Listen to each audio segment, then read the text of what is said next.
जिस सोसाइटी वालों ने किया प्रेमानंद महाराज का विरोध, उस सोसाइटी वालों को ही दुकानदारों ने किया बहिष्कार।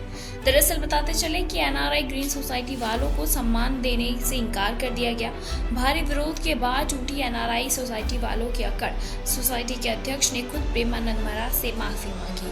वृंदावन के संत प्रेमानंद महाराज को भला कौन नहीं जानता, जिनके विचारों को लोग बड़े मन से सुनते हैं, जिनके दर्शन पाने के लिए लोग आधी रात को वृंदावन की सड़कों पर उनका इंतजार करते रहते हैं। इसी के साथ ही बताते चले कि उस वृंदावन में ही प्रेमानंद महाराज का विरोध, उन्हें काफ़ी ज़्यादा विरोध का सामना करना पड़ा। और ये विरोध करने वाले कोई और नहीं बल्कि एनआरआई ग्रीन सोसाइटी वाले थे, जिन्हें प्रेमानंद महाराज की परिक्रमा से परेशानी होती थी, उनकी नींद हराम होती थी, जिसकी वजह से प्रेमानंद महाराज को अपनी ही परिक्रमा रोकनी पड़ी। लेकिन जल्द ही ये विरोध उन्हें भारी पड़ गया और खुद एनआरआई सोसाइटी के अध्यक्ष को प्रेमानंद महाराज के कदमों में गिरकर माफी मांगनी पड़ी। दरअसल प्रेमानंद महाराज छट्टी करा रोड पर स्थित अपने श्री कृष्ण शरणम आवास से ही राधा केली कुंज वृंदावन तक पदयात्रा किया करते थे, जहां उनके दर्शन के लिए भारी संख्या में श्रद्धालुओं की भीड़ उमड़ा करती थी। लेकिन कुछ ही दिनों पहले एनआरआई ग्रीन सोसाइटी के कुछ लोगों ने उनकी पदयात्रा का विरोध करना शुरू कर दिया और आरोप लगाने लगे कि उनकी पदयात्रा के चलते उनको काफी ज्यादा परेशानी होती है। बुजुर्गों को उनके भक्तों की ओर से किए जाने वाले शोर शराबे के कारण दिक्कत होती थी।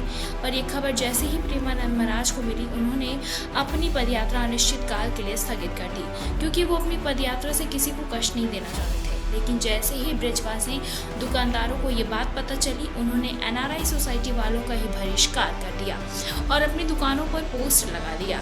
एनआरआई ग्रीन वालों को यहाँ सामान नहीं मिलता है, तो वहीं प्रेमानंद महाराज ने भी पदयात्रा का समय 2 बजे से लेकर 4 बजे तक का कर दिया और एनआरआई ग्रीन सोसाइटी से ना होकर प्रेम मंदिर के सामने से होकर रमन रीति पुलिस चौकी मोड़ से श्री राधा केली कुंज तक जाने लगे।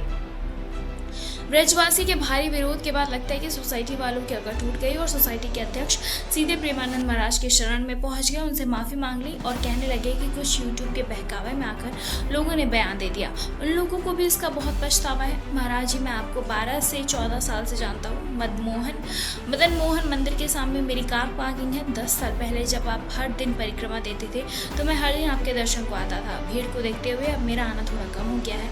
अध्यक्ष के नाते मैं आपसे माफी मांगता हूँ। सोसाइटी के अध्यक्ष ने माफी मांगी तो प्रेमानंद महाराज ने कहा कि हमारी किसी से विरोध नहीं और ना ही हम किसी के विरोधी हैं। हमारा काम सबको सुख पहुंचाना है और हमने जब सुना कि किसी को दुख पहुंचा तो हमने रास्ता बदल लिया। हमारी प्रार्थना उन लोगों से है, कह दीजिए कि हम आपका हित कभी नहीं कर सकते।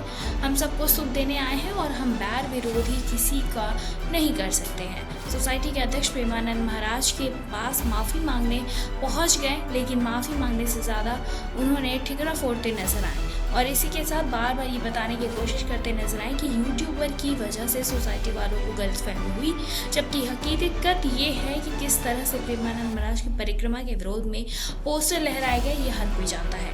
वो तो भला वो ब्रजवासी दुकानदारों का, जिन्होंने सोसाइटी वालों को ही सामान देना बंद कर दिया, जिसके बाद सोसाइटी के अध्यक्ष माफी मांगने पहुंच गए। फिलहाल इस पर आपकी क्या कुछ राय है, हमें कमेंट सेक्शन में कमेंट करके जरूर बताएं।